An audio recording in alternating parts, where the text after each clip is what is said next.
Selamat hari Jumat, Bapak Ibu yang diberkati Tuhan. Bagaimana kabar hari ini? Semoga kita tetap semangat dan optimis menjalankan kehidupan. Firman Tuhan pada hari ini terambil dari Kisah Para Rasul 23 ayat 31 sampai dengan 35. Bapak Ibu yang diberkati Tuhan, semua orang dalam kehidupan ini tentu ingin diperlakukan dengan baik atau dengan selayaknya. Siapapun kita, misalnya kalau kita pergi ke restoran atau ke rumah makan, kita tentu ingin diperlakukan dengan baik atau juga dengan selayaknya, seperti pembeli-pembeli yang lain. Kita tidak ingin dibeda-bedakan, kita ingin dilayani dengan sebaik-baiknya, kita ingin dilayani sesuai dengan antrian, dan mendapatkan makanan atau minuman sebagaimana yang kita pesan.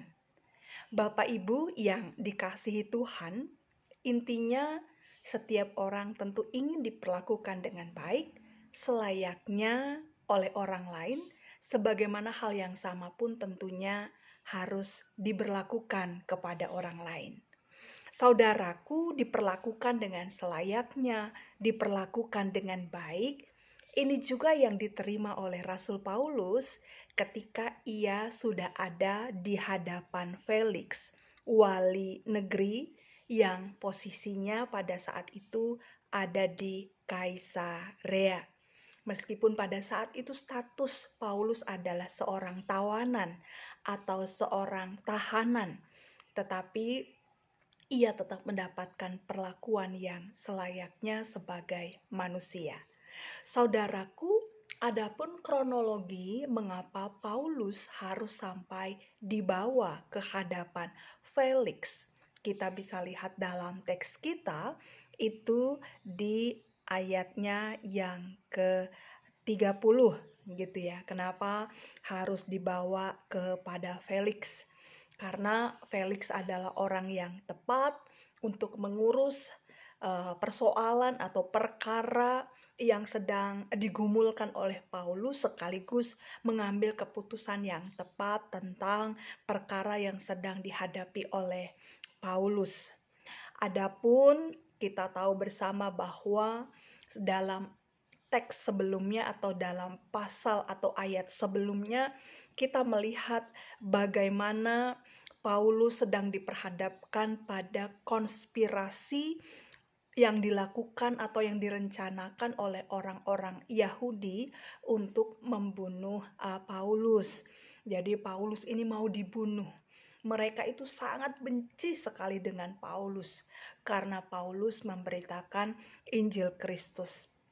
Tetapi ternyata niat jahat dari komplotan orang-orang Yahudi ini didengar oleh kemenakan atau keponakan daripada Paulus. Memang keponakannya ini baru terdengar di sini ya, atau dalam teks kita. Ini yang awal dan yang akhir kita mengenal ada keponakan Paulus, yaitu yang dicatat di sini ia adalah seorang laki-laki dari saudara perempuan Paulus yang namanya tidak diketahui. Nah, ketika keponakannya ini mendengar bahwa ada persekongkolan yang direncanakan oleh komplotan orang Yahudi bahwa mereka mau membunuh Paulus, maka keponakan Paulus ini mengambil langkah bagaimana caranya agar pamannya tetap dalam kondisi yang selamat. Karena itu ia mendatangi Paulus, lalu menceritakan kepada Paulus apa yang ia dengar dengan telinganya sendiri ketika Paulus sedang ditahan di markas pada saat itu. Lalu setelah mendapat penjelasan dari keponakannya, lalu Paulus meminta seorang perwira untuk dapat membawa keponakannya itu kepada kepala pasukan karena ada hal penting yang mau disampaikan oleh keponakannya itu kepada kepala pasukan.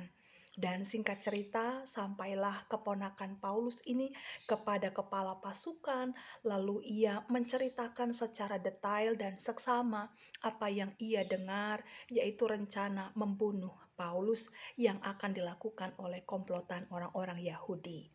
Nah, demi mendengar informasi tersebut, kemudian kita melihat bahwa kepala pasukan segera mengambil tindakan.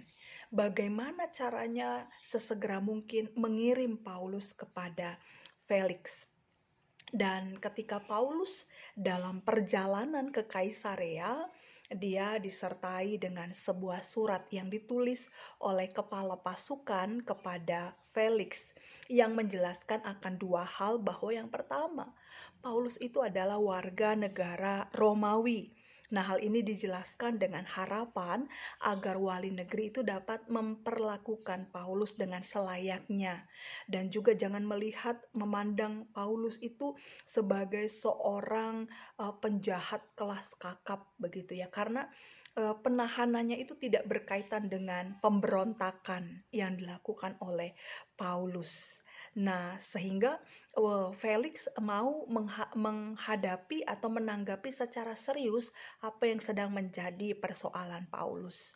Nah, yang kedua, bahwa Paulus itu ditangkap dan diadili di Yerusalem karena persoalan agama. Jadi persoalan agama bukan karena Paulus sedang melanggar hukum Romawi, tetapi lebih kepada persoalan agama di mana ada perdebatan antara Paulus dan orang-orang Yahudi. Sehingga Lisias, sang kepala pasukan, harus memastikan hal ini diketahui oleh Felix agar Felix tidak memperlakukan Paulus seperti seorang pengkhianat. Dan menurut Lisias, Paulus dan para penuduhnya, ya tadi yang saya katakan, hanya memperdebatkan hukum Taurat. Karena itu pelanggaran terhadap hukum Taurat tidak bisa didakwa dengan dakwaan bagi pelanggaran hukum Romawi. Nah, karena itu keberangkatan Paulus ke Kaisarea pada malam itu juga diiringi atau dikawal oleh 200 orang prajurit, 70 orang berkuda, dan 200 orang bersenjata lembing. Mereka ini sengaja dipersiapkan untuk mengawal Paulus supaya Paulus tiba dengan selamat di Kaisarea. Bapak Ibu yang diberkati Tuhan, dalam perjalanan Paulus dibawa ke Antipatris yang berjarak 27 km dari Yerusalem. Itu adalah tempat atau pos militer sebelah utara Yerusalem. Lalu setelah sampai di situ, maka 200 prajurit dan 200 orang bersenjata lembing mereka kembali ke Yerusalem dan pulang kembali ke markas. Karena sampai di situ mereka menganggap bahwa Paulus sudah aman, karena tinggal separuh perjalanan lagi mereka atau Paulus akan tiba di Kaisarea. Nah, karena itu kemudian perjalanan Paulus hanya dikawal oleh orang-orang yang berkuda. Lalu ketika sampai di hadapan Felix, maka mereka memberi surat yang ditulis oleh Lisias kepada Felix dan juga menyerahkan Paulus ke dalam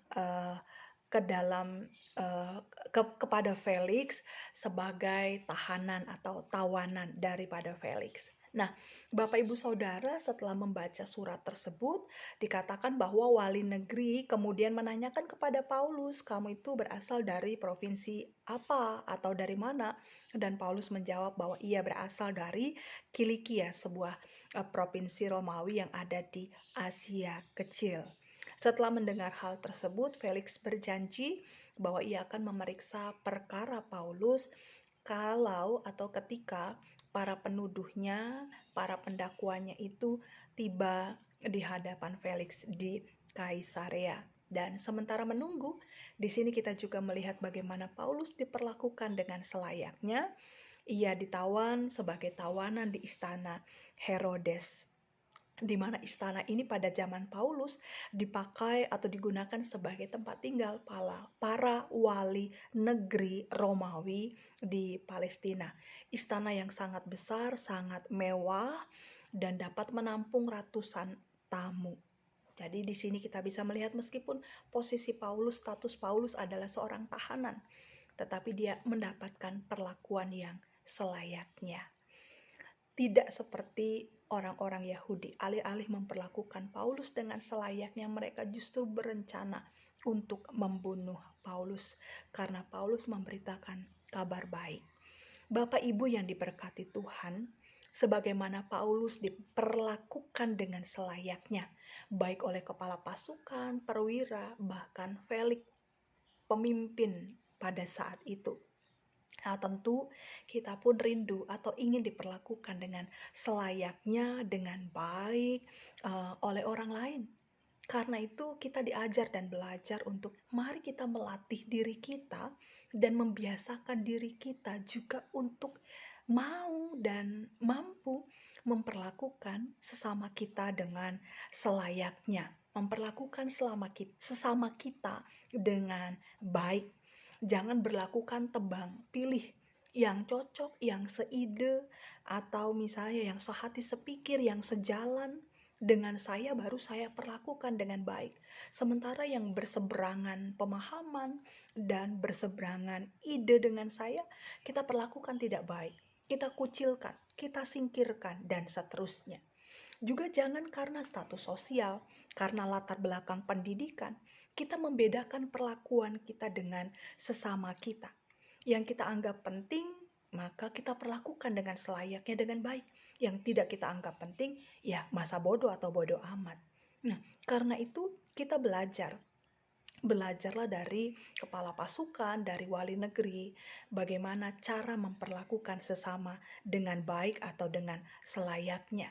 Sebagaimana kita ingin diperlakukan dengan selayaknya oleh orang lain, maka perlakukanlah sesama kita juga dengan selayaknya.